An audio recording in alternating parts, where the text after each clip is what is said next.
귀한 찬송 감사합니다. 옆에 계신 분하고 이렇게 인사 나누겠습니다. 하나님이 찾으시는 사람, 당신이 바로 그 사람입니다.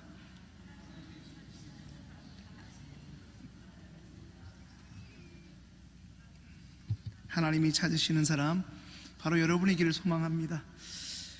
여러분, 이솝이라는 사람을 아시지요? 이솝.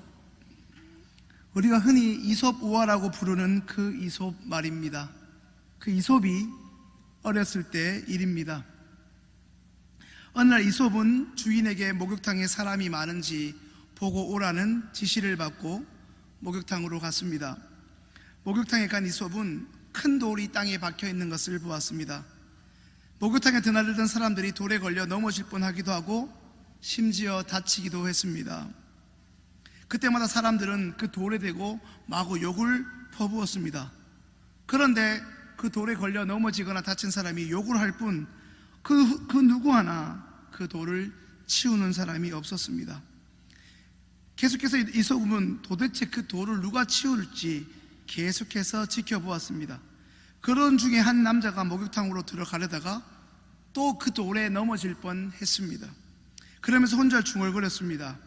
웬 돌이 여기 박혀 있지? 그 남자는 단숨에 그 돌을 뽑아 들었습니다. 그리고 손을 털고 목욕탕으로 들어갔습니다. 그 모습을 본 이솝은 목욕탕에 얼마나 사람이 많은지를 헤아려 보지 않고 곧장 집으로 달려왔습니다. 그리고 주인에게 다음과 같이 말했습니다.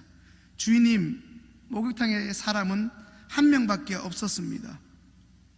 이삭이 볼 때 사람은 돌을 치운 그 사람뿐이었기 때문이었습니다. 그 유명한 예레미야 5장 1절 말씀처럼 하나님이 찾으시는 사람 또한 다수가 아니라 바로 한 사람입니다. 하나님의 마음으로 예배하고 그 예배 드렸던 마음으로 우리의 손과 발을 움직여 하나님을 기쁘시게 하는 그 사람이 바로 하나님이 찾으시는 한 사람입니다. 이제 하나님의 말씀을 함께 읽겠습니다. 마태복음 7장 3절로 5절 말씀입니다. 자막에 있습니다. 어찌하여 형제의 눈 속에 있는 티는 보고 내 눈 속에 있는 들보는 깨닫지 못하느냐? 보라, 내 눈 속에 들보가 있는데 어찌하여 형제에게 말하기를 나로 내 눈 속에 있는 티를 빼게 하려 하겠느냐? 외식하는 자여, 먼저 내 눈 속에서 들보를 빼어라. 그 후에야 밝히 보고 형제의 눈 속에서 티를 빼리라. 아멘. 저 여러분에게 너무나 익숙한 말씀이 아닙니까? 말씀을 오랜만에 읽은 느낌과 감정이 어떻습니까?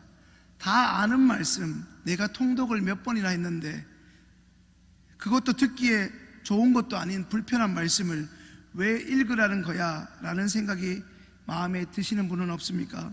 아니면 오늘 말씀을 통해 하나님이 나에게 깨닫게 하시고자 하는 것은 무엇인지에 대한 기대와 우리가 잘 아는 요한복음 2장 5절에 기록된 대로 무슨 말씀을 하시든 말씀대로 순종하고 말씀대로 돌이켜야겠다는 결단의 의지로 듣고 계십니까? 사람의 성향에 따라 다소 차이는 있겠지만 일반적으로 사람은 남의 말하는 것을 너무 좋아합니다.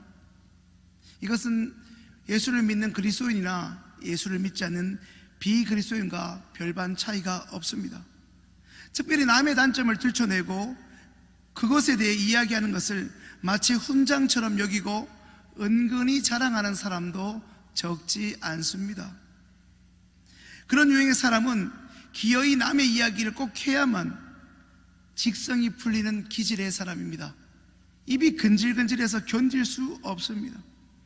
또 다른 유형은 끊임없이 남의 이야기를 확대 해석하고 심지어 남이 하지도 않은 말을 부풀리고 없는 말까지 생산해내기도 합니다. 소위 가짜뉴스 같은 사람입니다. 그런 유형의 사람들은 자신이 남을 비판하고 남 이야기를 할 때 내면에서 일어나는 일종의 쾌감을 느끼고 그런 자신을 스스로 대단하다 여깁니다. 그런데 안타까운 것은 그런 사람일수록 정작 자신에 대해서는 한없이 관대하고 너그럽기까지 하다는 것입니다. 심지어 그런 사람은 자신은 흠이 없고 완벽한 사람인 줄로 착각까지 합니다. 먼저 읽은 오늘 본문 사무엘 하의 말씀은 우리에게 너무나 익숙한 본문 가운데 하나입니다. 동시에 지금 이 자리에서 말씀을 듣고 계신 여러분들에게는 어찌 보면 결코 와닿지도 않고 어울리지도 않는 그런 본문일지도 모릅니다.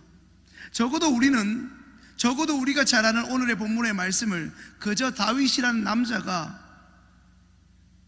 권력인 다윗이라는 왕이 그저 흔한 여자 중 한 명인 밧세바를 범하고 그 결과로 나단이라는 선지자를 통해서 많은 사람 앞에서 책망받았다, 이 나단에게 책망받은 다윗이 하나님 앞에 뉘우쳤다, 이 정도로 오늘 본문을 이해하고 계신 분과 어떤 죄를 짓게 되더라도 하나님 앞에 회개만 하면 하나님이 다 용서해 주신다, 다윗 왕이 어쩌면 더 큰 죄를 지었지만 우리가 잘 아는 사울 왕과 다윗 왕의 차이는, 다윗 왕은 하나님 앞에 용서를 구했고 사울 왕은 하나님께 돌이키지 않아서 그는 비참하게 자신의 세 아들과 전장에서 비참하게 최후를 맞이하였다, 이렇게 단순하게 생각하기 쉽습니다.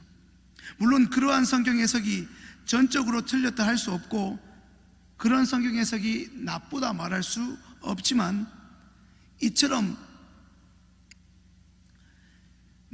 칼로 무자르듯 단편적으로 우리가 지금껏 생각해 왔던 사무엘하 12장과 좀 전에 함께 읽었던 마태복음 7장의 말씀을 오늘은 조금은 다른 각도와 관점에서 생각해 보고 하나님이 저와 여러분들에게 주시는 영적 교훈과 은혜를 나누고자 합니다. 우리가 잘 아는 대로 다윗은 이스라엘의 왕으로 등극하여 수많은 전쟁을 치루었고 그 전쟁에서 지지 않고 승리하여 많은 재물과 백성들의 칭송과 그 개인적으로는 영예를 얻었던 사람입니다. 그러던 어느 날 자신의 군대와 병사들은 모두 전장에 내보내고 정작 다윗 자신은 궁궐에 남아 한가롭게 산책을 하고 있었습니다. 그러다 우연히 한 여인이 목욕을 하던 장면을 목격하게 됩니다. 다윗이 거기서 멈추었다면 참 좋았을 것을 다윗은 기어이 그 목욕하던 여인이 누구인지 관심을 가지게 되었고 결국 그 여인을 기어이 궁으로 데려와 자신의 성적 만족을 채우기 위한 또 하나의 수단이자 그 대상으로 그 여인을 사용하고 맙니다. 그 짧은 순간에 일어난 두 사람의 일로 인하여 그 여인은 임신을 하게 되었고 임신의 결과가 들통날까 두려워진 다윗은 자신이 범한 그 여인의 남편인 충성스러운 자신의 신하 우리야 장군을 전장에서 친히 불러 자신의 아내와 동침하도록 유도를 해보지만 역시나 충성스러운 우리야는 자신들의 부하들이 지금 전장에서 생사의 갈림길에서 전투를 벌이고 있는 이 절대절명의 위기 상황에서 자신은 한가롭게 아내와 단둘이 시간을 보낼 상황이 아니라며 왕의 명령에 거절합니다. 이런 우리아의 거절로 인해 자신의 계획에 차질이 생긴 다윗은 결국 요압 장군에게 명을 내려 우리아를 최전방에 배치하여 그를 죽도록 내버려 둡니다. 남편의 죽음으로 인해 슬퍼하고 있는 아내 밧세바를 위로하기는커녕 오히려 그때를 절호의 기회로 삼은 이 다윗은 밧세바를 자신의 수많은 아내 중 또 한 명의 후보로 취하고 맙니다.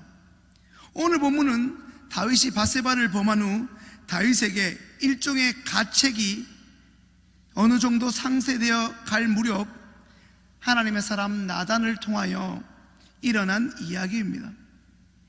사무엘하 7장에서도 등장하는 사무엘의 후계자라 할 수 있는 선지자 나단이 고관 대작이 있는 궁으로 들어와 제가 왕께 친히 드릴 말씀이 있다며 그곳에서 많은 신하들이 보고 있는 앞에서 입을 열기 시작합니다. 하나님의 사람 나단은 분명 용기와 기백이 있는 사람이었지만 말 한마디에 한 사람을 눈앞에서 죽이기도 하고 또한 살리기도 하는 당시 절대 권력자를 할 수 있는 그 다윗 왕 앞에서 우리가 잘 아는 좀 전에 말씀드린 이솝 우화처럼 하나의 우화를 꺼내어 살아있는 실새 나는 새도 떨어뜨린다는 그 왕 앞에서 그 왕의 죄악을 들춰내기 시작합니다. 그 우화가 바로 오늘 저와 여러분들이 읽은 본문의 이야기입니다. 왕이 되기 전 양을 치는 목동으로 자신의 이전 경험을 되돌아보면서 다윗은 나단의 우화를 꽤나 진지하고 그리고 재밌게 무엇보다 열정적으로 나단 선지자의 이야기를 경청했습니다. 나단의 이야기 중간중간에 때로는 감정이입을 하면서 탄식을 하기도 하고 때로는 그 약자의 마음에 눈물을 흘리기도 하고 분노하기도 합니다. 그런 결정적인 한마디를 나단 선지자에게 내뱉습니다. 그런 사람은 살아계신 하나님을 두고 맹세하노니 마땅히 죽여야 한다 말입니다. 계속해서 다윗은 그런 자는 그 양새끼를 4배나 갚아 주어야 한다는 현실적인 보상 대책도 내놓았습니다. 나단의 이야기를 듣고 분노하며 말하던 다윗의 이와 같은 반응을 숨죽이며 지켜보던 나단 선지자가 이제 기다렸다는 듯이 결정적인 한 방을 다윗에게 날립니다. 아타하이시. 이 한 문장은 신대원 시절 히브리 원문 수업을 듣던 저에게 지금까지 잊혀지지 않는 문구였습니다. 아타하이시. 당신이 이시 그 사람입니다. 어느 순간부터 이스라엘 백성으로부터 많은 칭송을 받는데 익숙하였고 어느 순간 막강한 권력을 가지게 된 다윗 왕에게 아무도 그의 잘못을 말할 수 없었던 그 다윗 왕에게 하나님의 사람 선지자 나단은 그것도 많은 신하들이 보고 있는 그 현장에서 목숨을 걸고 말합니다. 아타하이시. 당신이 그 사람입니다. 이스라엘 백성을 공의롭게 재판하고 백성을 정의롭게 다스려야 할 그 위치에 있고 그 책임을 맡은 그 책임을 하나님으로부터 부여받은 바로 그 당신이 그 죄인입니다. 당신이 바로 그 범죄자라는 얘기입니다. 그러면서 나단은 계속해서 왕의 죄를 고발하면서 자신의 이야기를 이어가고 있습니다. 하나님께서 다윗 당신을 그토록 못살게 굴던 사울의 손에서 구원해 주시고 이스라엘 왕으로 세워 이스라엘과 유다 족속을 당신에게 맡기셨는데 이미 당신에게는 많은 아내들을 허락하셨고 그것마저도 혹시나 부족하다면 하나님께서 더 주셨을 테인데 그런데 당신은 여호와의 말씀을 헌신짝처럼 보려가며 하나님 보시기에 악을 행하였다고 말합니다. 하나님은 다윗이 은밀히 아무도 보지 않는 곳에서 행한 일을 회개하지 않고 그가 가진 왕의 권력을 등에 업고 강제로 그 일을 무마시키려 하자 그것을 나단을 통하여 무력화시킬 뿐 아니라 만천하에 다윗의 일이 알려지도록 다윗에 숨겨져 있던 그 잘못, 그 죄악을 그의 죄악이라는 수치를 만천하에 드러내셨습니다. 말씀을 전하는 오늘 저와 말씀을 듣고 있는 여러분들은 어떻습니까?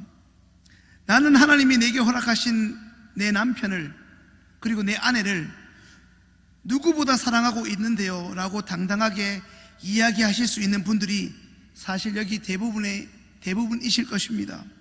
그러나 오늘 말씀 서두에 알려드린 것처럼 오늘은 우리가 흔히 알고 있는 관점이 아닌 조금은 다른 관점에서 이 말씀을 우리의 삶의 현장에서 적용해 보고자 합니다.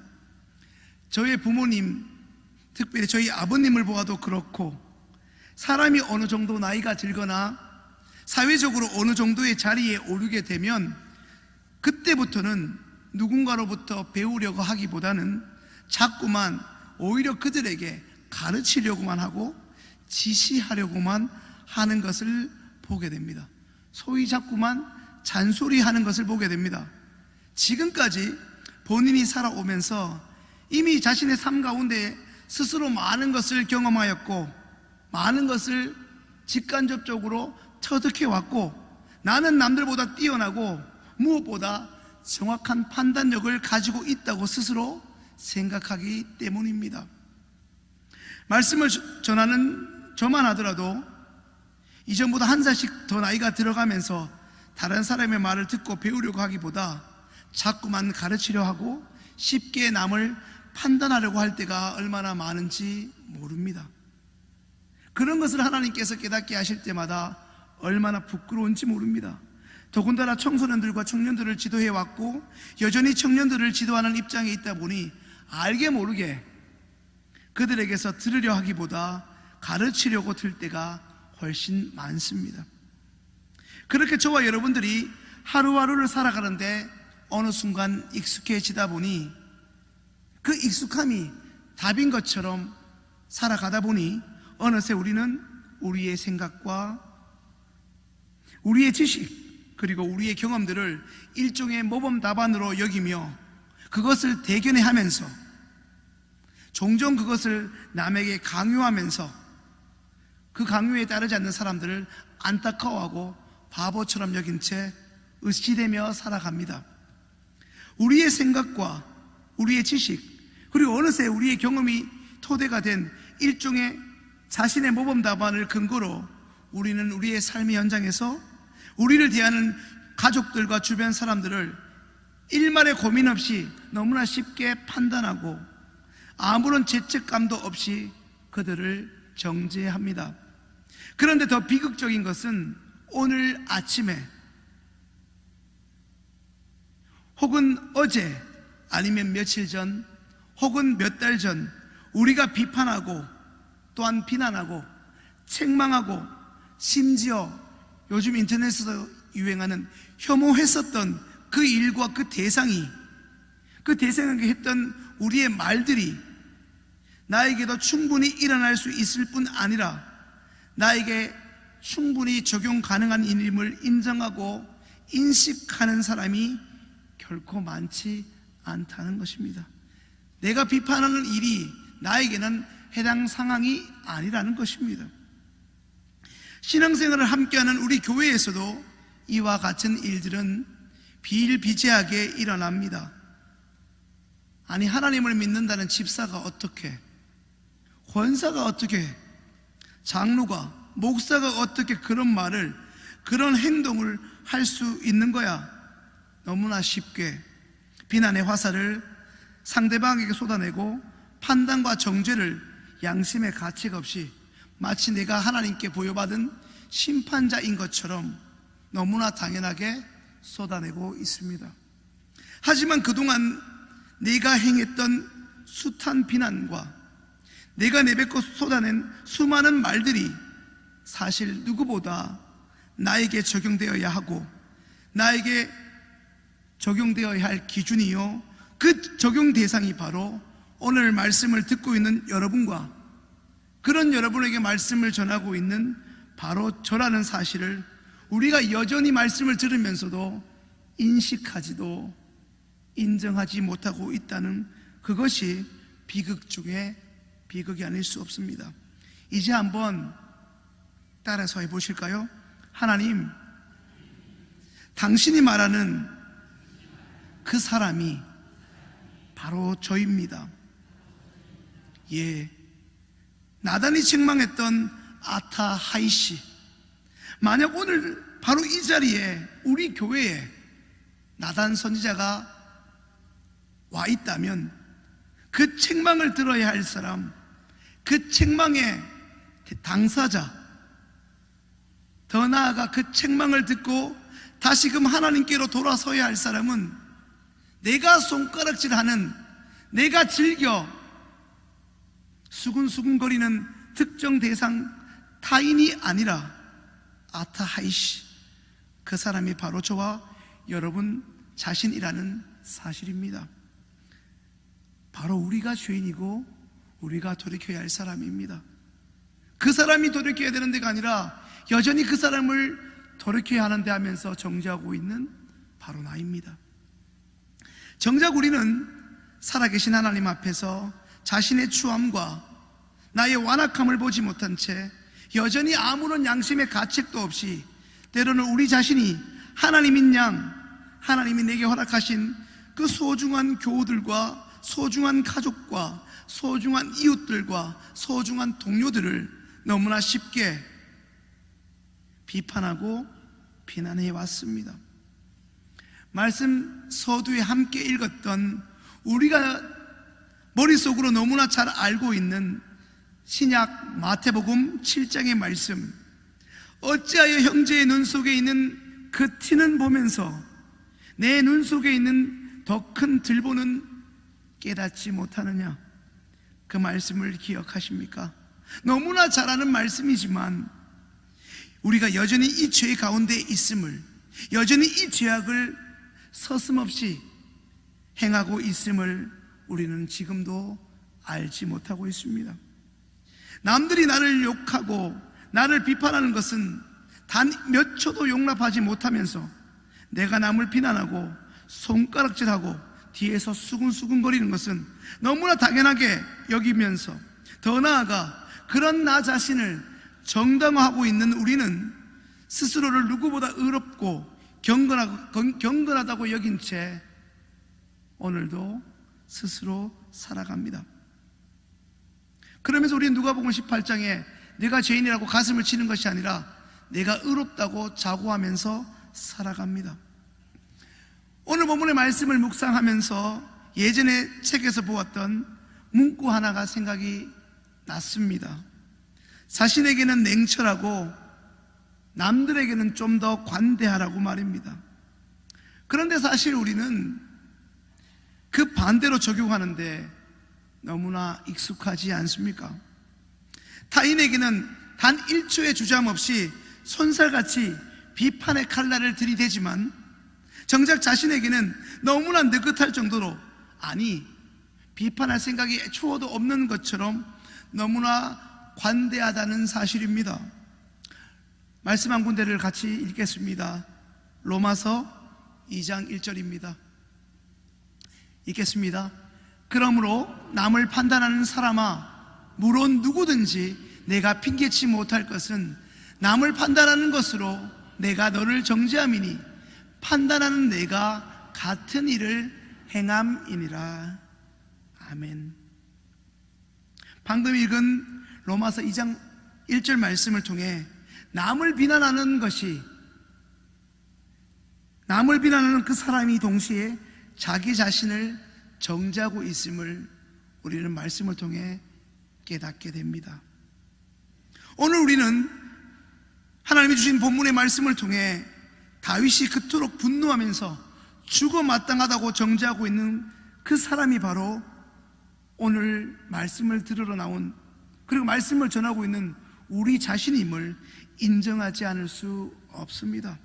동시에 그 다윗이 바로 나임을, 또한 다윗이 품었던 그 분노심, 그 적개심, 그 혈기를 당연히 여기는 그 마음이 오늘 말씀을 듣고 있는 우리에게도 존재함을 깨닫게 됩니다. 평생 인도의 빈민을 섬겼던 마더 테레사가 죽기 전에 이런 말을 한 적이 있습니다. 계속해서 우리가 다른 사람을 평가만 한다면 우리는 아마도 평생토록 그 사람을 사랑할 시간이 없을 것이다. 누군가를 계속 평가만 한다면 결국 우리는 그 사람을 사랑할 시간이 없을 것이다.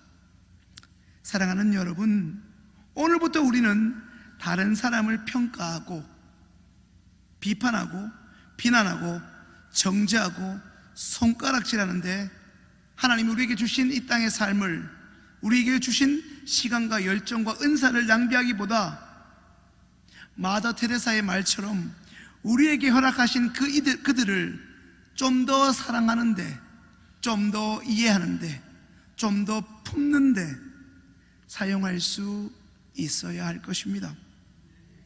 하나님이 우리에게 나중에 물으셨을 때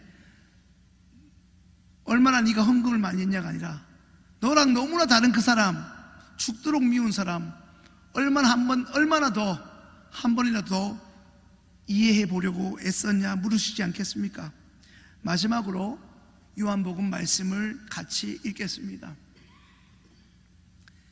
새 계명을 너희에게 주노니 서로 사랑하라. 내가 너희를 사랑한 것 같이 너희도 서로 사랑하라. 너희가 서로 사랑하면 이로써 모든 사람이 너희가 내 제자인 줄 알리라. 새 계명을 너희에게 주노니 서로 사랑하라. 내가 너희를 사랑했던 것처럼 너희도 서로 사랑하라. 너희가 서로 사랑하면 이로써 심지어 예수를 모르는 모든 사람들이 너희가 예수의 사람이고 예수의 제자인 것을 알게 될 것이라고 말입니다. 아멘이십니까? 우리가 주님의 계명인 그 사랑을 실천하기 이전에 무엇보다 먼저 해야 할 일은 지금이라도 다른 이들을 향한 판단을 중단하고 나에게 불편한 그 타인을 정죄하는 일을 멈추는 것입니다. 오늘 말씀을 전하는, 그리고 말씀을 듣는 우리가 더 이상 말씀을 듣기만 하는데, 예배에 참석하는 데만 익숙할 뿐 아니라 더 나아가 하나님이 들려주시는 말씀 그대로 실천하는 자로서 삶의 자리에서 서게 되어지고 그 말씀 그대로 살아가게 될 수 있기를 간절히 소망합니다.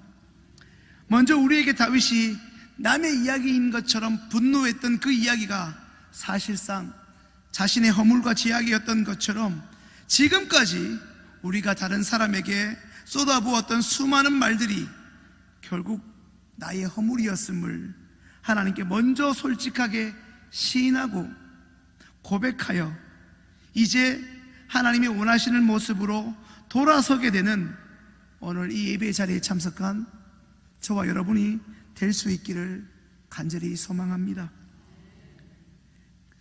그리고 주님의 은혜와 성령의 역사로 주님이 원하시는 대로 돌아서 우리의 삶이 이전과 완전히 달라지게 될 이후에 저와 여러분들의 그 심령 속에 기름 붓듯 예수 그리스도의 십자가의 사랑이 풍성하게 부어질 수 있기를 또한 소망합니다.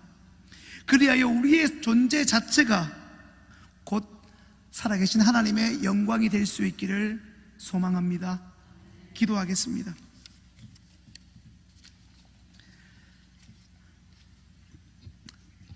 참 좋으신 사랑의 하나님, 감사합니다.